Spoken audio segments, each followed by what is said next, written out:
Friedrich Ebert Foundation is financing this conference with an idea to kind of mix animation art with ecology, with caring about our planet and caring about what we are leaving to the generations that come after us. So Selma, you have the floor.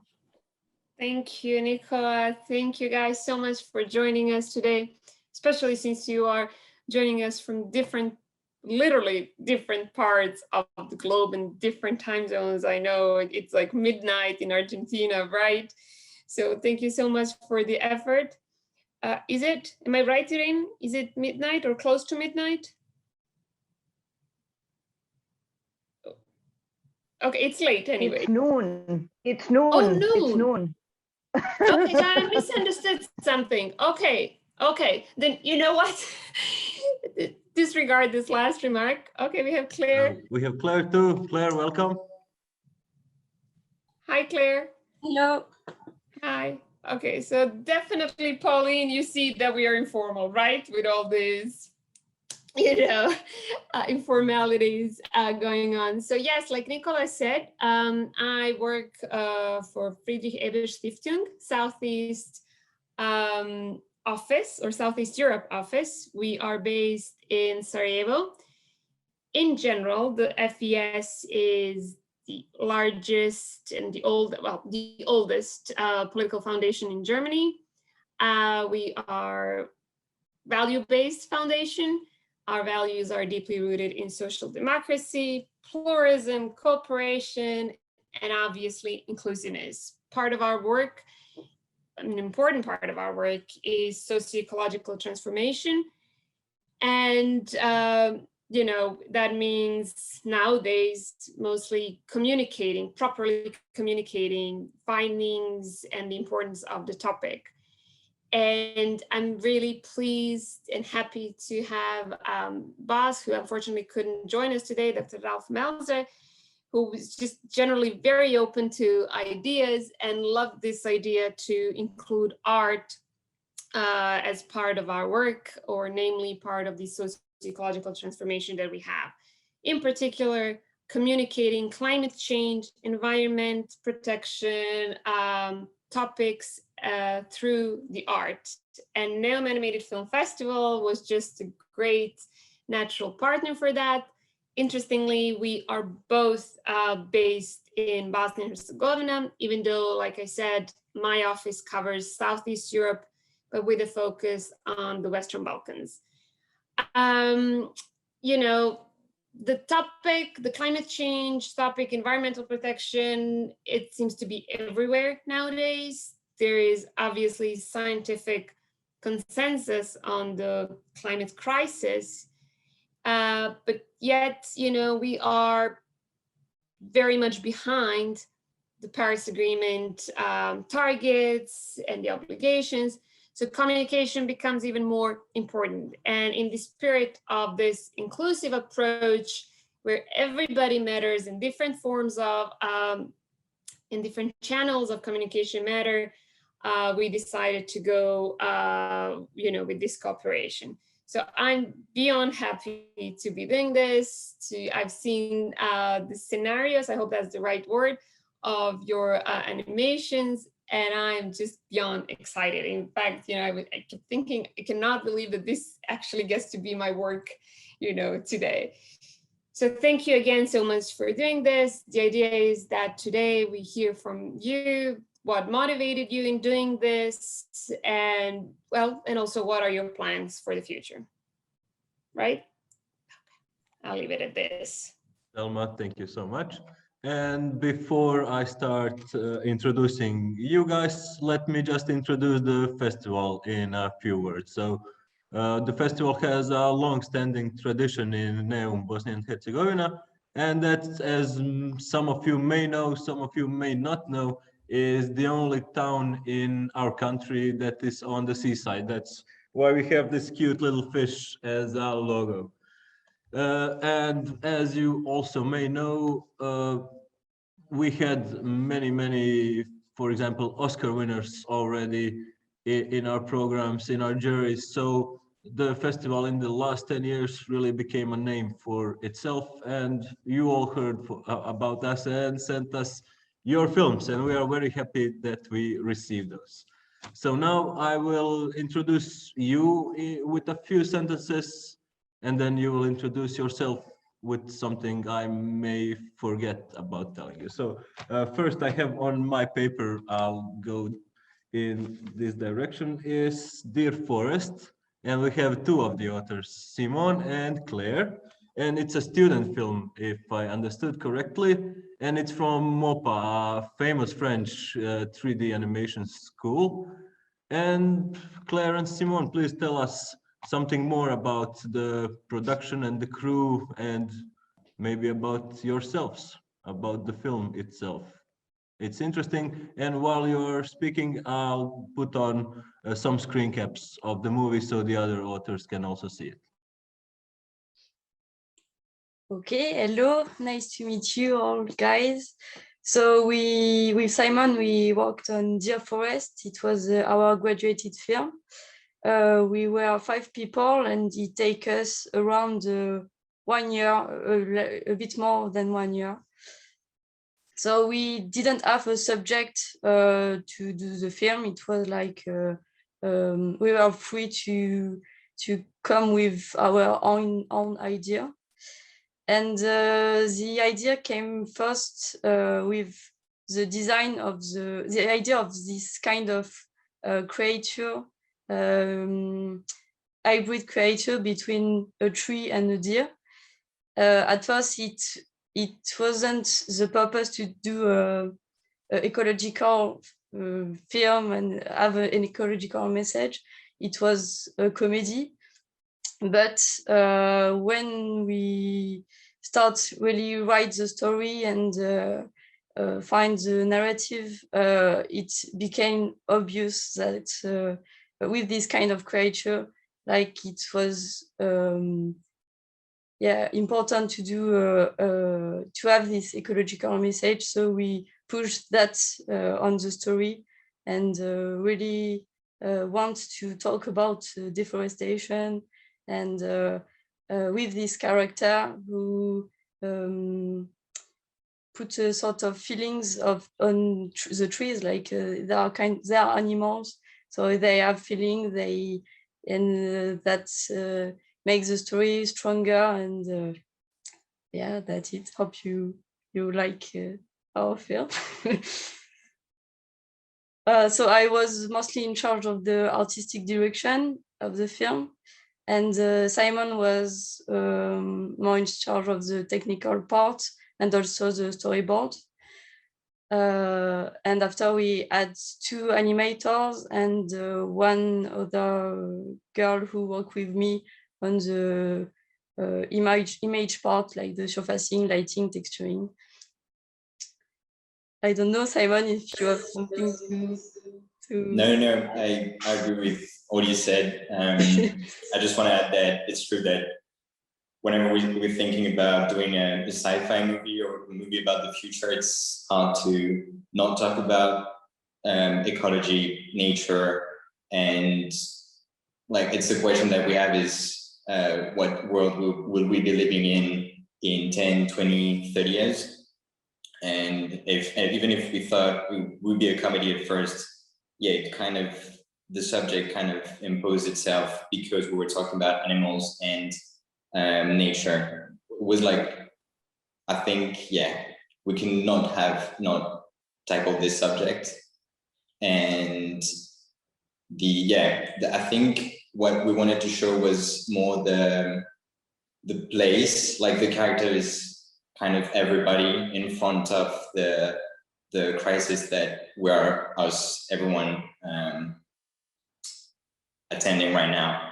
And we wanted to show, like, yeah, this status of not, like, we see that and we can't really do anything. And even if we can't do anything right now, there's always small steps that can be taken. And the first one is to kind of wake up and acknowledge what's happening, and then from there we can take on and start acting. So Thank yeah. you so much. It is so interesting that in the beginning it was supposed to be a comedy, and then it became like some kind of futuristic dystopia, but with a happy end when you look at it, relatively happy end. Yeah. But the bad guys are humans, like in most dystopians. We do it to ourselves most of the time. It was really interesting. Thank you, guys. We Thank will you. stay on the topic, but let's move to Mateo is next. Mateo comes from Quito, Ecuador, so he's one of our South American authors we have today, and his movie is called The Harmony of the Forest. So it is his debut movie, and I think Mateo is the youngest author presenting today. And he has a music slash ecological subtext in his film. So Mateo, tell us something more about The Harmony of the Woods. Yeah, thank you very much. That's right on the spot. It has a music background, quote unquote. I wanted to give a voice to the forest that I practically lived my childhood in. It's a forest that's inside my home city. It's called Parque Metropolitan Park. It is a really, really big forest, and it's really nice. You can feel like it has a life. I always felt that as a child. And I wanted to give a voice to nature. That's why I call it Harmony of the Woods. And during the production of it, I was, I think, the first COVID generation from my university, the first one to graduate while the quarantine and the pandemic and everything that happened.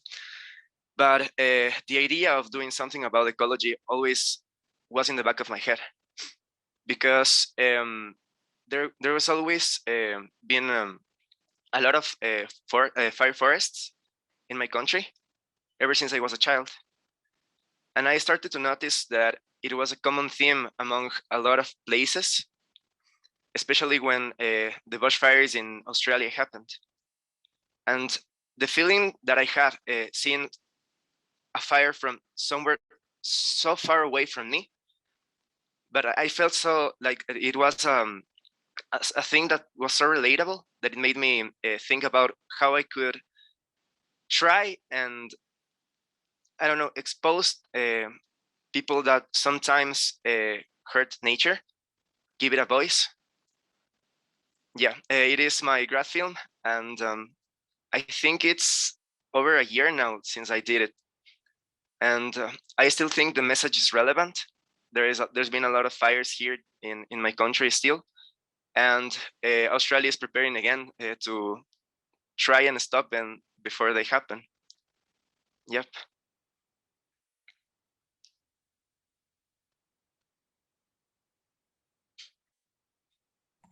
Thank you, Mateo. I hope you've all seen the clips I was just playing of Mateo's film. And we are moving to another film with a forest, and it's Little Forest or Bosquecito by Paulina Muratore. So she has the main character, little Mizu, and Mizu looks a bit maybe anime Japanese influenced, and Mizu is growing with a tree, and she is saving the tree in the beginning, and the tree saves her life in a flood. So we have a new topic about flooding. We are in Neum currently in the middle of a big heat wave. And in 2014, we have really, really terrible floods in Bosnia and Herzegovina. So whatever humans do to nature, it comes back like a boomerang one way or another. So please, Paulina, tell us something more about your movie, maybe something I forgot to mention. Okay, thanks for everything, for all this organization. I'm, like I say in first moment, I'm a little nervous because I never speak English, and I will do my best.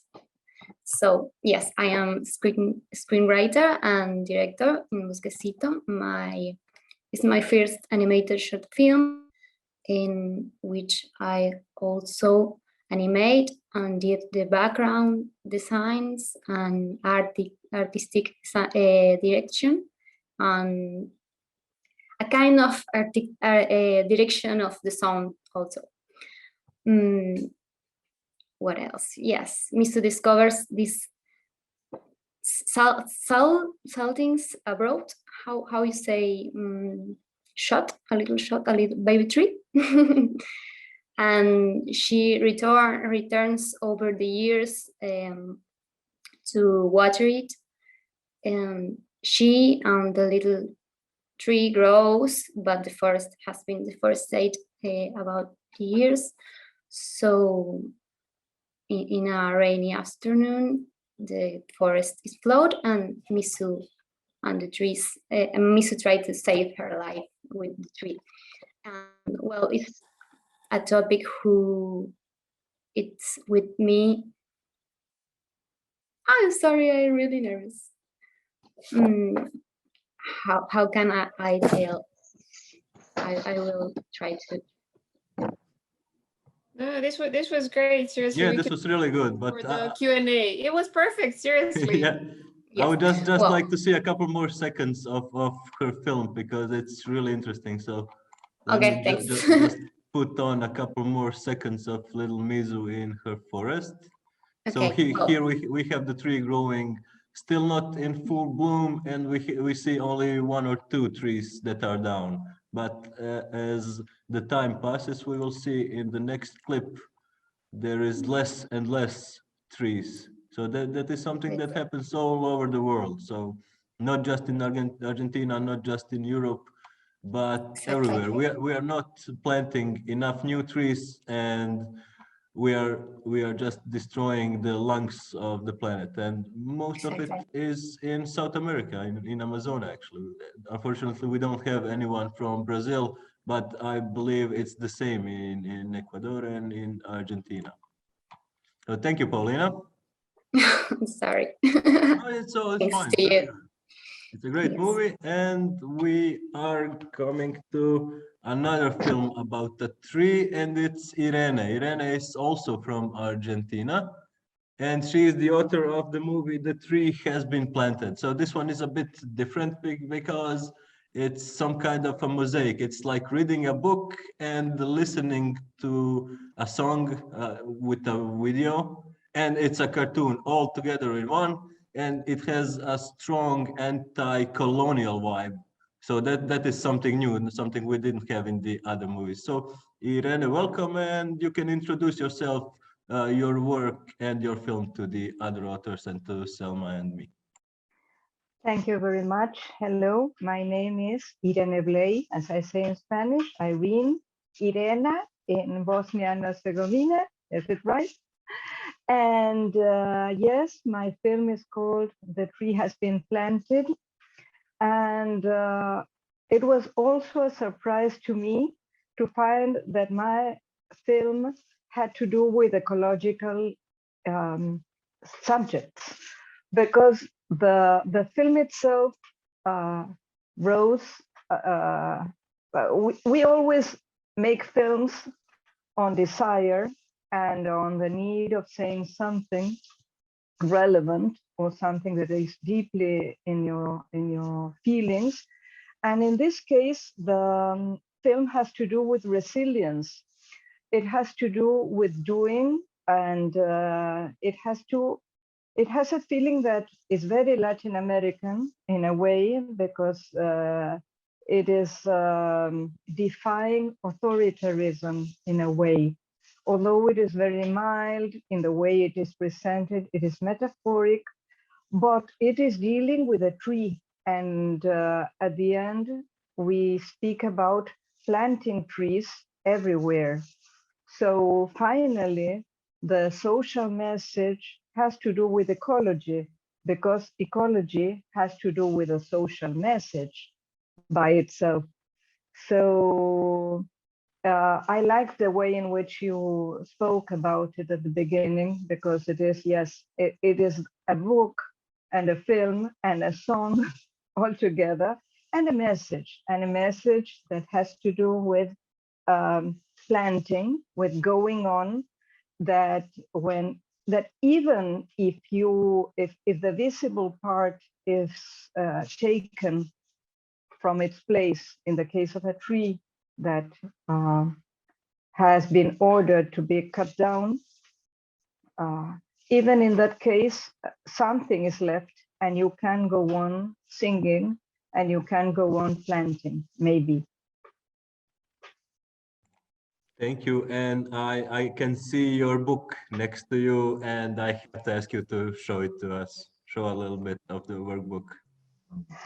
Yes, I wanted to show it because sometimes they ask about it, if it is really a book, and it is. It is not electronic. It is a cutout animation designed on the book by itself, but the book now is I would not say damaged, better, it is a bit torn. Now we have it there without the tree. This is the background to the tree. And here, sorry. Here is the grass that you can see that moved. So yes, oh, I cannot move it so much. Well, it was fun. I started thinking of the film, and at the same time I was doing an experience on pop-up books, and suddenly both of them came together to my mind, and I said it would be a good idea if I did something on a pop-up book also. So that's it. Thank you. And you have opened another topic for all of us, and those are techniques that you use to make your movies. So I would like to ask. Nicola, I'm sorry, Nicola, Yes? can I come in briefly before Of we course, go of into? course. Yeah. Please do. Yeah, you know, oh, again, I'm really super impressed by the work and everything. Here's why. A little bit of background. So Nicola is based in southern part of the country, which is on the seaside, even though very small, but the seaside. It's close to Croatia, just to give you a picture, right across from Italy, you know, so, you know, beautiful. Well, on the other hand, I'm your tip, and that part is called Herzegovina, right? And I'm your Bosnian hillbilly, like mountains and trees and forests. So I'm completely biased to this topic. I love the trees, I love forests. And, you know, and what I love, what you all mentioned, more or less, is about trees being a living organism and, you know, treating it that way. And, you know, I've been reading about it, and there are scientific findings that that's actually the case, you know, that they communicate with each other, the trees, through their roots. And it's just one of those fascinating topics. And so it just makes it even more important, this, you know, communication through the arts. And I'm also, you know, very touched, and this is entirely on personal level, by Matteo, what you mentioned, Australia. My brother lives in Sydney, and yes, that was a terrible fire. Well, last year, it was really sad to look at all of that. I wanted to ask you, we can come back to that later, but who are these movies for? Like, who would be your main target? And Irene, just another information maybe for you, in case you haven't picked it up already, but the books is apparently called cli-fi, climate fiction genre, is a whole new thing. You know, books are popping out all over the place. So I think you are definitely, you know, publishing, or hopefully publishing, your book just in time. Yeah. So yeah, that will be my comment / question, but mostly excitement about this. So, sorry.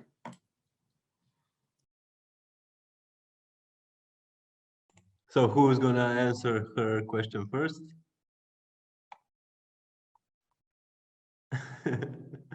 We were talking about trees. You all have trees. That's interesting. We don't have any ocean theme, but Matteo. Maybe, yeah. Please. So, sorry, I got a little bit nervous there. The thing is, with a project like this, I think it begins like you want to reach a lot of people. Yep, like I want to reach every single person that has eyes. Maybe for everyone. then you start to get a little philosophical and you say, no, this film is for me. Maybe just for me, it's my life experience. It's, I don't know, something, a piece of me. It's just my heart, it's for me, and that's for me. When I started doing it, people started noticing what I was doing through Instagram, through Facebook. Not much about my family and friends because I was a little bit secretive to them. So it was kind of a surprise to them. But I would say that my film is for everyone, even if it seems a little bit ambitious. I think that the feeling of being in a forest and the feeling that you have a connection with nature can be really for everyone that can go to a forest and can have a plant in his house, in their houses. So yeah, the film is for me and for everyone. As I sometimes people ask me if I am the character, the principal character of the film, and I always say yes, because it's for me, it's for everyone. I do not have blue eyes, but I do think I have that connection with nature. That's more important than the physical aspect. So yeah, I think it's for everyone. Thank you very much. That was a great explanation. And I have another question, since you mentioned that you are the character and bad things start happening when you lose the instrument. What's the name of the instrument? And is that also a message that when you lose the harmonies, the music in your soul, that you come to in a danger that you lose everything around you, including nature? Yeah, that's exactly it. The instrument, it's called a thumb piano, a kalimba.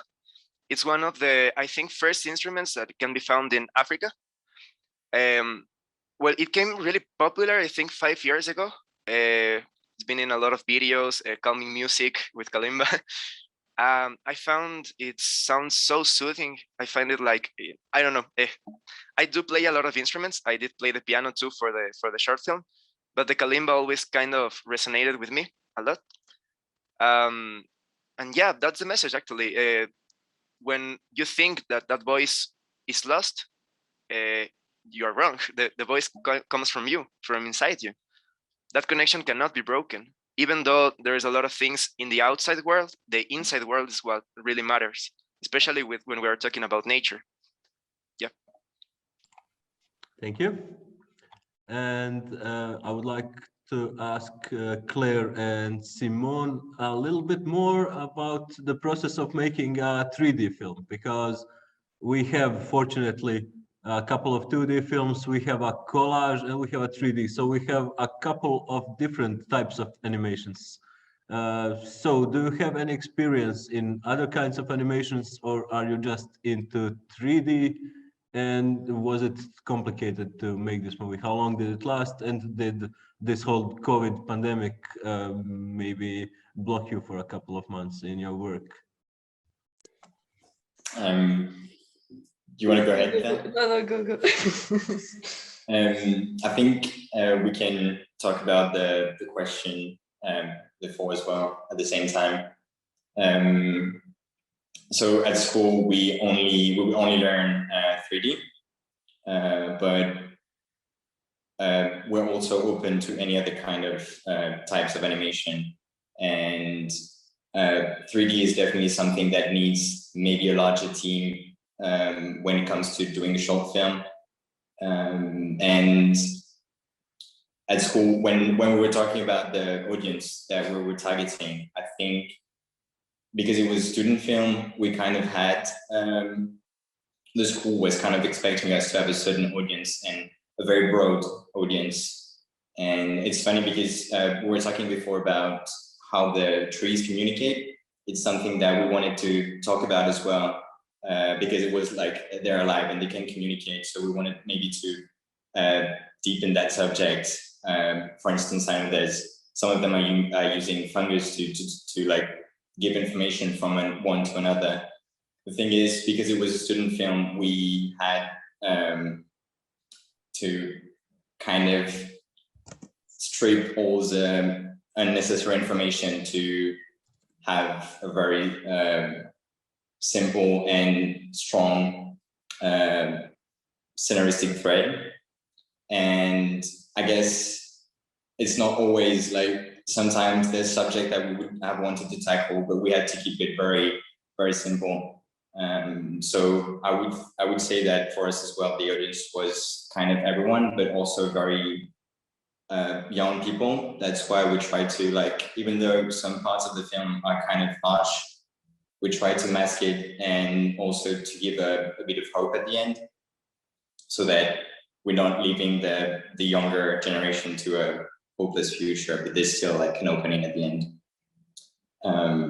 So yeah, for the 3D aspect, as I mentioned before, I think it's a lot of teamwork, and we're splitting the work into image and animation. It's very like contrary to 2D, where like we're doing everything at the same time.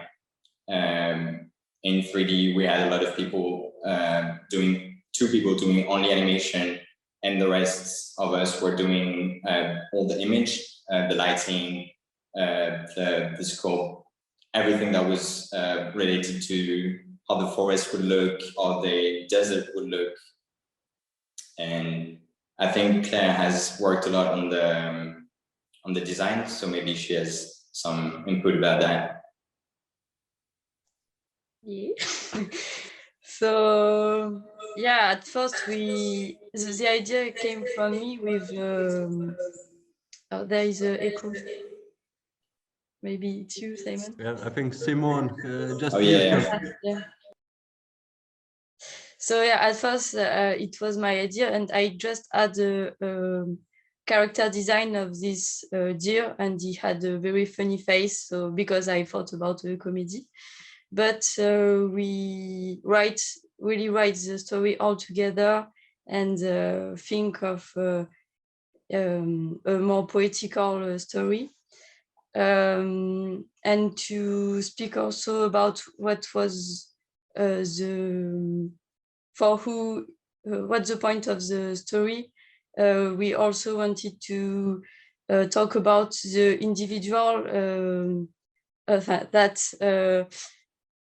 even the society like destroy the forest, and it's happening, and it's like that. It's very sad, but it's like that. Like at our individual level, we can do something. It will be like not a huge. Like we can't save the world at one people can save the world, but if everyone do a little thing, maybe we can like save, like do something great. So to the technical part, yeah, I first had this concept art, and after we all draw character design, we all thought about what the film will look like. So it wasn't a comedy. When we decide that it will not be a comedy, we choose to do more majestical creature, and to not to have something beautiful for us, like to have the audience really care about it. And so that was the point. I don't know what to tell more. Like 3D is very difficult and a very long process. It's hard also to keep in mind what was the subject during all the production, because it's long, it's hard, and we sometimes forget why we are doing that.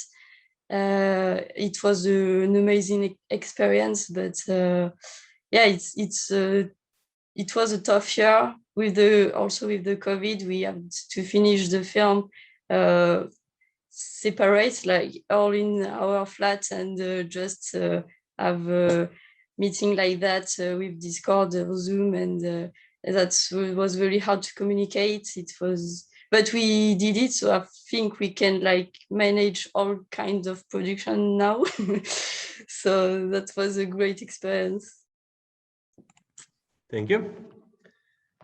And what I would like to talk about now, I think Irene wants to say something. So Irene has the floor. Okay. Yes. No, I wanted to go back to to Selma's question, and maybe it's now it's time. Well, I think when as Matteo said very accurately, when one does a film at the first moment, it is for oneself.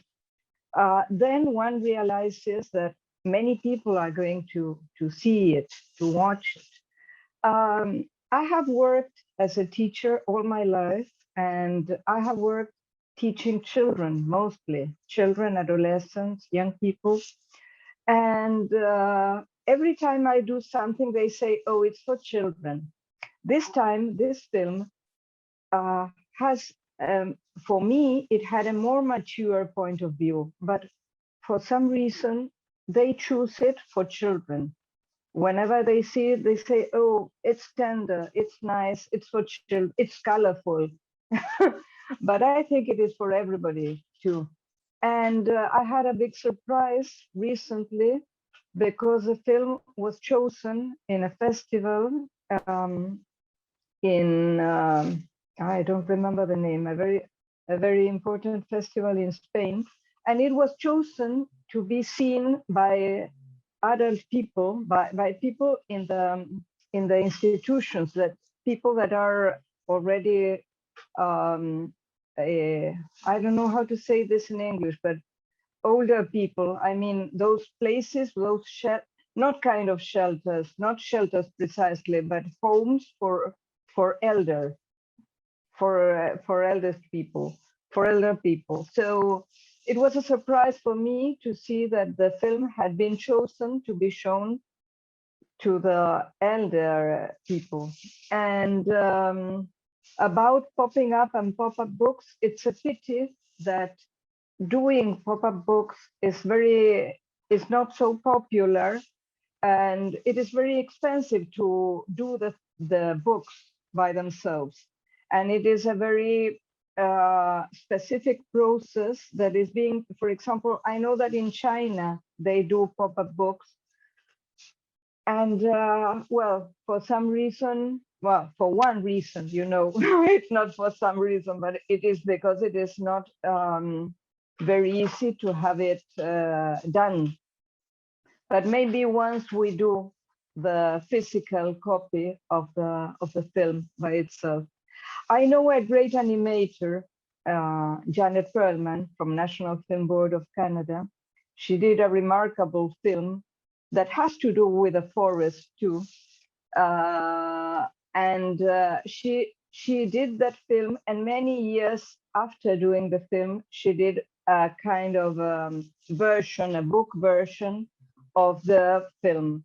The film is called Dinner for Two by Janet Perlman, and the book is called The Delicious Bug, because it was like a fight between two chameleons that wanted to eat the same fly, and it was kind of a quarrel in the middle of the forest. But well, it was funny then to tell that, and also to say about the, I don't know, who does one make or do the films for, if the films are directed to a specific audience.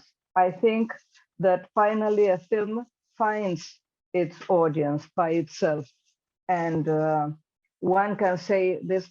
I am amazed to see all the people taking part in this encounter, in this meeting today, because it is so nice to find the trees and the forests living together in this section of Neum Festival. It's really a nice surprise for us filmmakers. So thank you. Thank you, Irene. And now the same question can go to Paula. She still didn't answer the question about who was the target audience for your movie, because we also have trees, we have a flood, and we have climate change in such a short movie. So who saw your film and what was the feedback? Okay, the most festivals call me for Bosquecito because they want a selection for little childs, but I think that I agree with Irene and Mateo that it's for me. And when I start with Bosquecito, I've never been anything. I'm sorry. Irene, ¿puedo pedirte ayuda? Porque me pongo muy nerviosa y invento palabras. No, Paulina, can I have? prefer if we stop recording? Would you prefer? Would it be easier for you? No, let's go. But okay, maybe then with a little help. Yes. Sure. Okay. Sorry, Irene, but no, don't worry. I know that I can, but maybe it's more easy and Yes, slowly. I can help her, of course, if it's not an inconvenience for the, if it's not an echo, okay. Go ahead. Gracias, Irene. Go sí, ahead. para que no se vuelva muy, Sí, cómo no. muy lerdo. No hay problema. Bien, pienso esto, que la idea de que que veamos a Misu crecer a lo largo del corto, hace que uno pueda empatizar con distintas edades, a pesar de que en la mayoría de los festivales hay, sí. She says that to see Misu growing all throughout the film makes one empathize with different ages, at different ages, all throughout the film. Yes, go on, Paulina, sorry. Gracias. A pesar de esto, de que en la mayoría de los festivales nos han llamado para selecciones para más pequeños, digamos.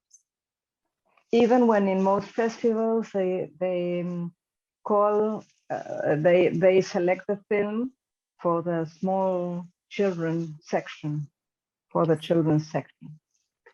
Yes. Para mí, para cualquiera de las edades, digamos, incluso para mí, perdón, voy de vuelta. A mí me sorprendió realmente mucho los lugares a donde llegó y el caminito que hizo solo el corto, porque, bueno, es mi primer cortometraje. Y ¿quieres trasladar?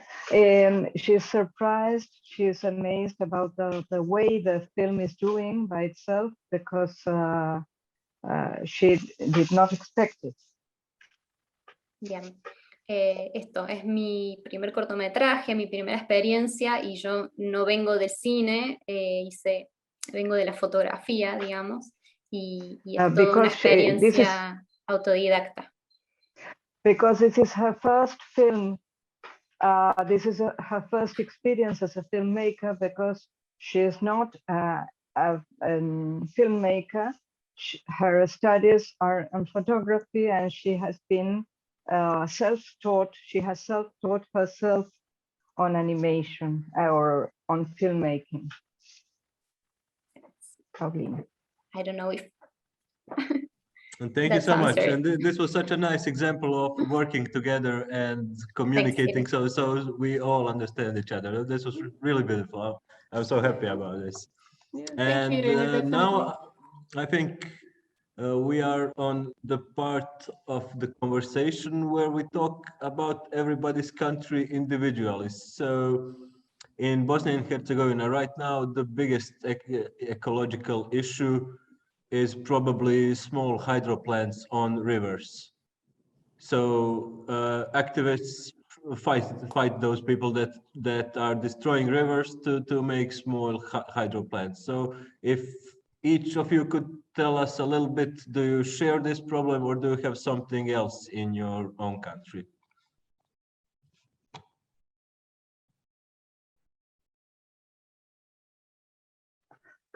Could you please repeat the question? I'm not clear. I did not get it clearly. Maybe I did not hear well.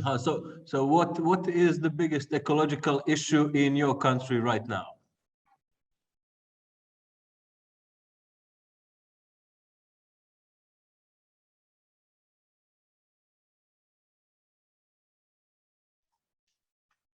In Córdoba, and in the south, Paulina, you live in Córdoba, don't you? Yes. Where Paulina lives, the main issue is fire in the woods as well, and that is a big disaster.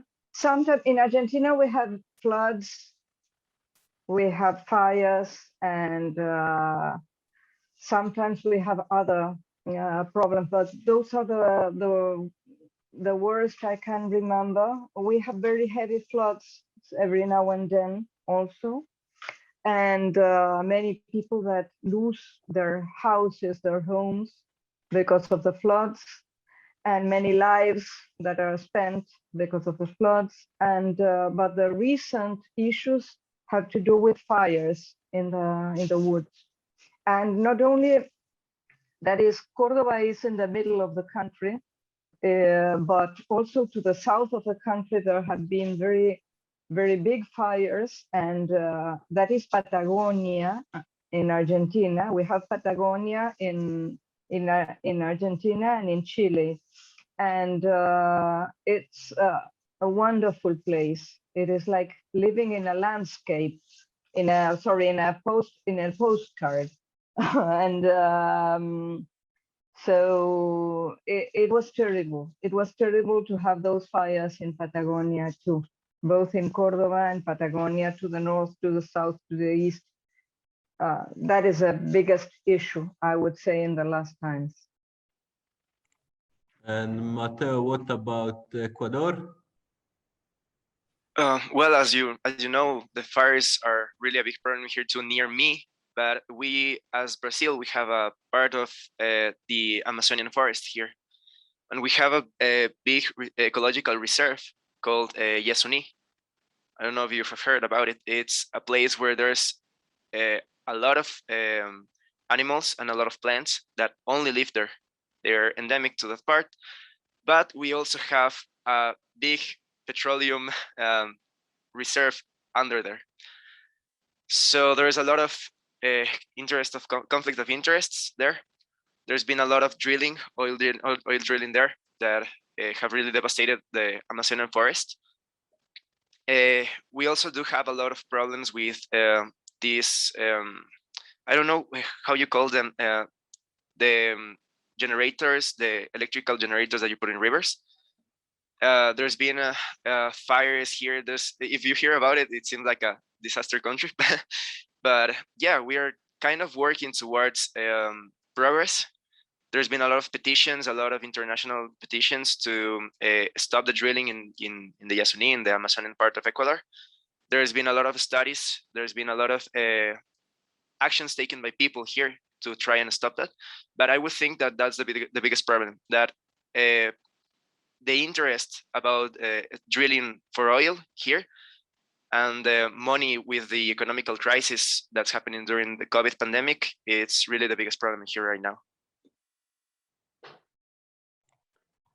I agree. And I agree that a few people always do things for profits, and most of the people suffer because of it. And we are moving to France. You had an election yesterday, if I'm correct. So how did the Green parties, what was their result? Was ecology a part of the party's programs?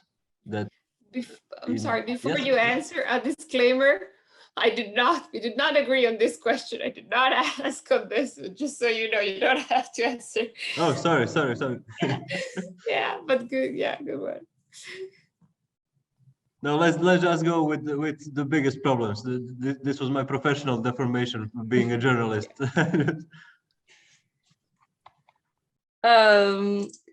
We don't have like we are quite lucky, I think, in France. Like we don't have a huge we don't have huge fire who destroys the landscape. We had some floods, like when water emergency. We also right now are selling a lot of our woods to Chinese. So we have a very old forest in France, and we are selling the wood and we plant new trees, but like it's not.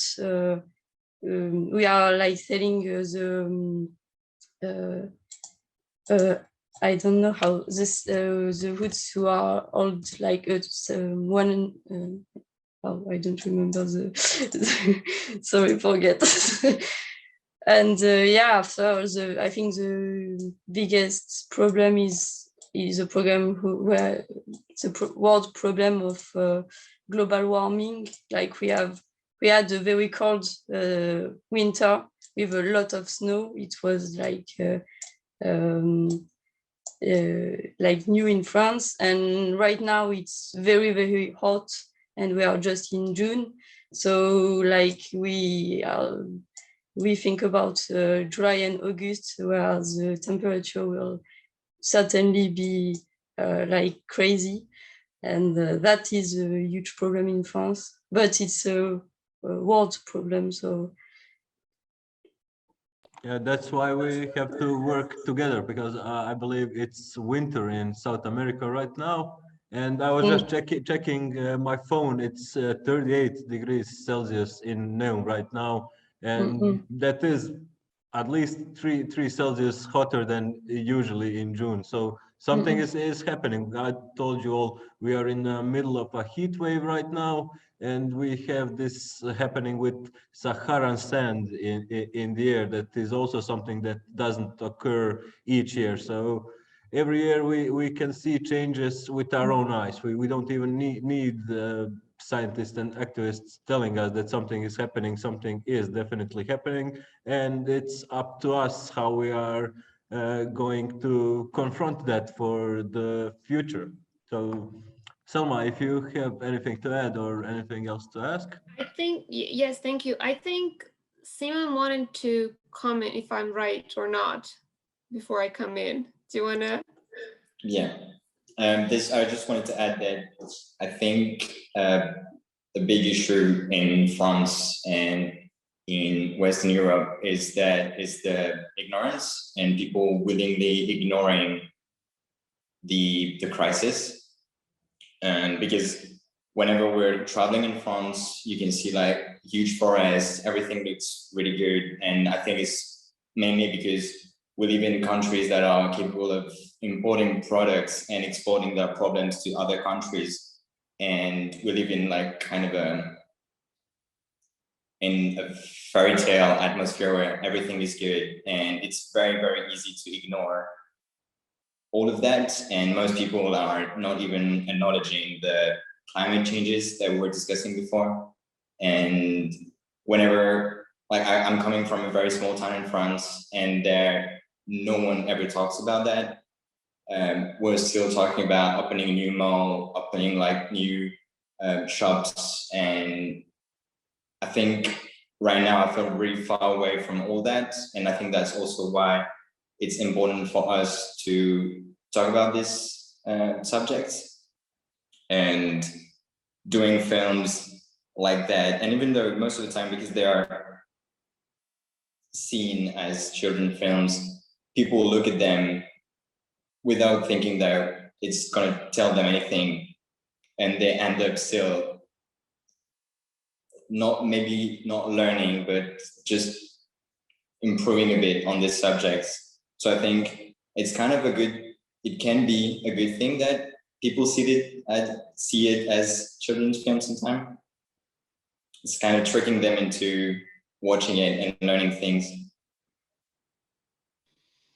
Yeah, thanks. That's actually a wonderful intro in what I wanted to comment, because all of you sort of mentioned that these animated films are perceived wrongly as children's only movies type of content for the kids. And when we were thinking and preparing our communication campaigns and consulting communication consultants and experts on this, it turns out that, you know, you really need a variety of messages, but also a variety of channels to get the same message, you know, across the board. So yes, I'm definitely with you, Simon, you know, on this, that, you know, even though the grown-ups might think that it's for the kids, that it still, you know, reaches them as well. And I posted in a chat box the podcast we are doing with the activists in the region.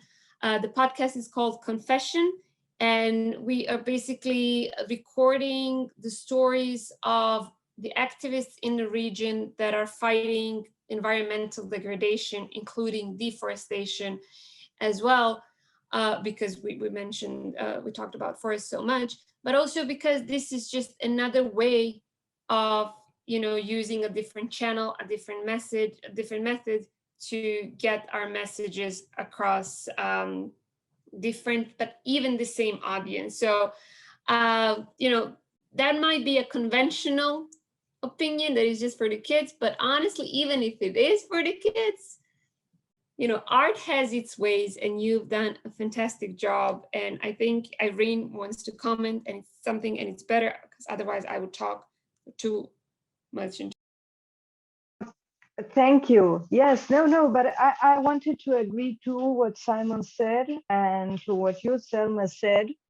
In my opinion, sometimes society treats children and kids as if they were not human beings also, in a way. I mean, as if they were aliens, or, for example, what do children like? And a child happens to be a person, let's say. I don't know, what do children like doing films on let's say, adventure films? Do children like, and a child, today's child will be tomorrow's adult, and that is right. But sometimes I find that they place the difficult, some things that have to be that deserve awareness from society. They point them to the children so as not to deal with those topics.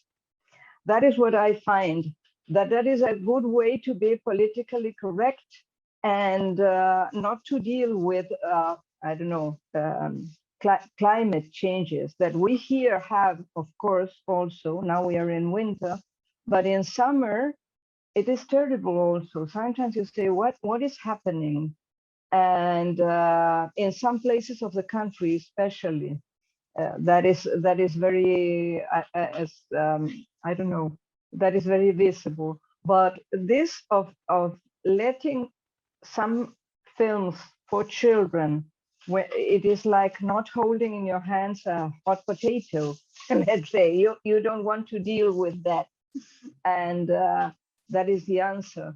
And well, and luckily, children are the future. They are the present, I should say.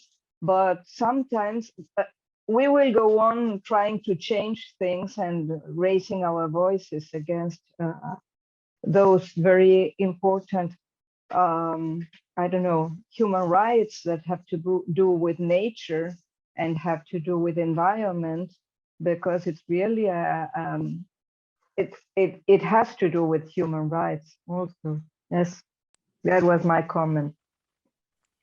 Thank you so much. And I think we can all agree with that.